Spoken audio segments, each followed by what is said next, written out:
सुशीला देवी जी बिहार से। राधे राधे महाराज जी। महाराज जी, आपने एकांतिक वार्तालाप और सत्संग का निचोड़ दिया है कि भगवान के जो भी आपको नाम पसंद है उसका जाप करो। महाराज जी, मैं पूछना चाहती हूँ कि क्या महत अपराधों का भी सर्वनाश नाम जप कर देता है? कुछ ऐसे अपराध हैं जिनका प्रायश्चित करना पड़ता है। जैसे किसी संत का आपके द्वारा द्रोह हो गया है तो आपको उसी संत से क्षमा याचना करनी पड़ेगी, नहीं चाहे जितना जप कर लो। एक तो जप होगा ही नहीं क्योंकि अपराध बन चुका है, और चाहे जितना जप कर लो वो क्षमा नहीं होगा जब तक उस संत से आप क्षमा नहीं मांगोगे। ये मतलब पक्की बात समझ लीजिए। जब बड़े बड़े सिद्धों के द्वारा अगर ऐसी त्रुटि हो गई तो उनके भजन में विक्षेप पड़ गया। एक बार हरिराम व्यास जी महाराज सत्संग कर रहे थे तो उसी चर्चा में कहा कि कबीरदास जी तो निर्गुणिया संत हैं, वो वृंदावन के रास विलास नित्य विहार का, ऐसा तो एक अपमान होता है ना संत का। बस उनकी जो अध्यात्म लीला थी वो बंद हो गई। अब वो व्याकुल हो गए, न भजन, न प्रभु का रूप चिंतन, न प्रभु की लीला चिंतन, तो बड़ी व्याकुलता पैदा हुई। तो अपने गुरुदेव हरिवंश महाप्रभु के समीप गए और कहा हमारा भजन रुक गया, हमारा जो लीला चिंतन था वो रुक गया, पता नहीं क्या हो गया, और बहुत रोने लगे। तो उन्होंने कहा किसी महापुरुष का अपराध बन गया। देखो कितना सूक्ष्म होता है अपराध। उन्होंने निंदा नहीं की, बस केवल इतना कहा कि वो तो निर्गुणिया संत है, वो वृंदावन के इस प्रेम रस के रास विलास को, ऐसा महाप्रभु ने कहा किसी महापुरुष का अपराध बन गया। तो उनका ऐसा तो हमने कभी, क्योंकि वो खुद भक्त वैष्णव की चरण वंदना करने वाले भक्त थे, वो कभी ऐसा, तब कहा प्रभु हमने ऐसा कबीरदास जी के प्रति बोला, क्या यह अपराध है? बोले इसी से रुक गया, यही अपराध है। तब वो कबीरदास जी के प्रति रो करके प्रार्थना की कि प्रभु मुझे क्षमा करो। तब कबीरदास जी यमुना जी से प्रकट हुए, यमुना जी के किनारे, वो भी सिद्ध पुरुष थे हरिराम व्यास जी। तब उन्होंने कहा कि भगवान जिस संत को जिस सेवा के लिए भेजते हैं वो सेवा करता है। इसका मतलब ऐसा नहीं कि हम निराकार की उपासना का वर्णन करें तो हमको साकार का ज्ञान नहीं है या प्रेम रस का ज्ञान नहीं। जैसे सब्जी परोसने वाला सब्जी परोसता है, लेकिन जब पाएगा तो पूरा पत्तल पाएगा, ये नहीं कि उसको केवल सब्जी ही दी जाए। ऐसे ही कोई निर्गुण निराकार, कोई सगुण साकार, कोई भगवान के अलग अलग रूपों का संत महात्मा वर्णन करते हैं, लेकिन जब वो आनंद में डूबेंगे तो पूर्ण आनंद में डूबेंगे। तब तो अगर किसी संत वैष्णव का अपराध बन जाए तो फिर नाम जप से नहीं, उसी संत वैष्णव से क्षमा याचना करने पर अपराध का क्षमापन होगा। रितीश शर्मा जी पंजाब से। राधे राधे श्री हरिवंश। राधे राधे महाराज जी। महाराज जी, जब हम आर्थिक तौर पर किसी रोगग्रस्त शरीर की मदद ना कर पाए तो क्या हम भागवतिक तौर पर उसकी मदद कर सकते हैं? हाँ, कर सकते। जब हम नाम जप करें, मानो 10,000 नाम जप किए और संकल्प बनाए कि हे प्रभु मैं उसके रोग निवारण के लिए 10,000 नाम जप देता हूं, तो तत्काल फायदा उसको मिलेगा, तत्काल लाभ मिलेगा।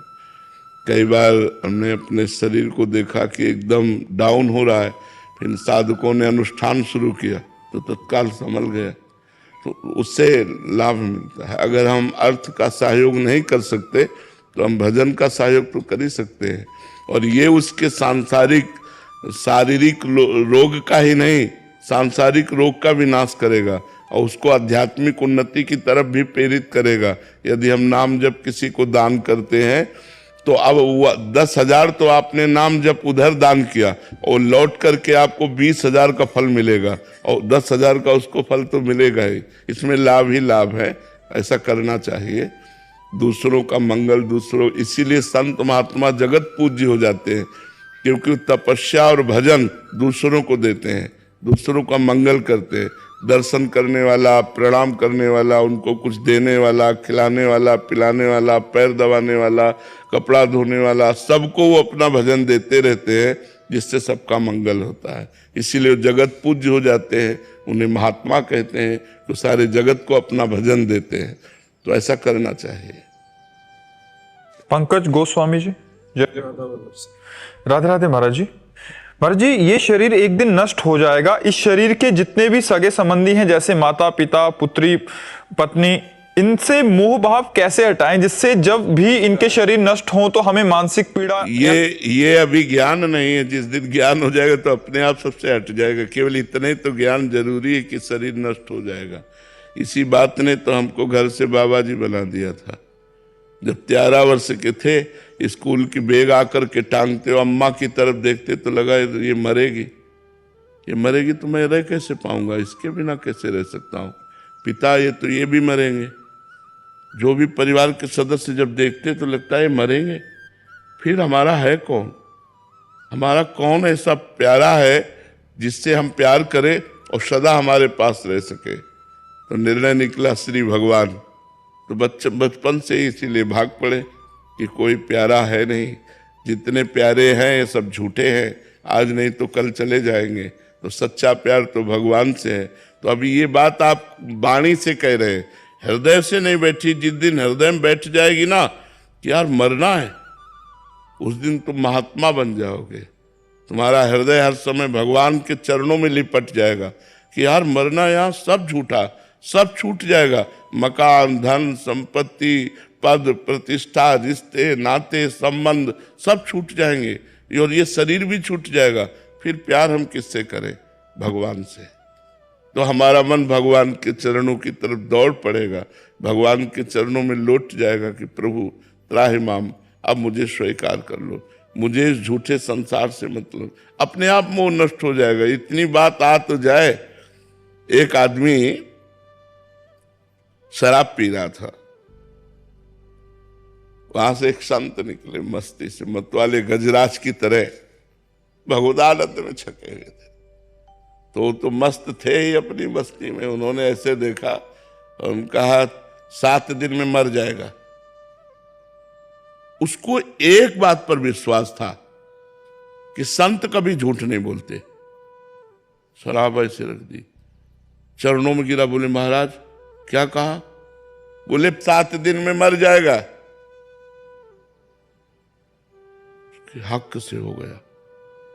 और वो संत तो चले गए, एकदम 7 दिन में मर जाओ, भूल गया पैक लगाना। जब यार मरी जाना है तो भगवान का नाम जप करे ना। और एकांत में बैठ गया, गोविंद गोविंद गोविंद गोविंद। 1 दिन कटा, गोविंद गोविंद गोविंद गोविंद गोविंद। 2 दिन कटा। अब पत्नी परिवार उसे भोजन के लिए पूछे, प्यार से बात करने के लिए, गोविंद गोविंद गोविंद गोविंद गोविंद गोविंद गोविंद गोविंद। 6 दिन व्यतीत हुए, गोविंद गोविंद गोविंद गोविंद। 7वां दिन आए, अब आंसू चल रहे हैं, हे भगवान गोविंद गोविंद गोविंद गोविंद। और संत त्रिकालज्ञ थे, ज्ञानी पुरुष थे, वो उसके पास आए, लौट करके आए और ऐसे हाथ फेरा और कहा बेटा, बोले स्वामी जी आप कह रहे थे 7 दिन में मर जाएंगे, तो आज मरना है? बोले अब तो तेरी मृत्यु खत्म, अब तेरी मृत्यु खत्म, अब तू अमरत्व पद को प्राप्त होगा, भगवान को प्राप्त होगा। तो बोले स्वामी जी आप झूठ बोलते, हमने सुना था संत कभी झूठ नहीं बोलते। बोले नहीं बेटा, सोमवार, मंगलवार, बुधवार, गुरुवार, शुक्रवार, शनिवार, रविवार, इन्हीं 7 दिनों में ही मरोगे जब शरीर छूटेगा।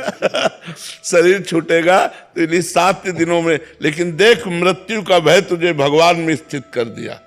तू जो 7 दिन से भजन कर रहा है, अब मृत्यु तेरा कुछ नहीं बिगाड़ सकती। शराब पियोगे अब? बोले कभी नहीं पिएगे। अब तुम निरंतर नाम जप करते हुए रहो, तुम्हारा मंगल हो जाएगा। तो अगर ये बैठ जाए ना कि मैं मर जाऊंगा, तो अभी भगवान से प्यार हो जाए, अभी भजन होने लगे, अभी भोग अच्छे न लगे कि यार मरना ही है तो क्या।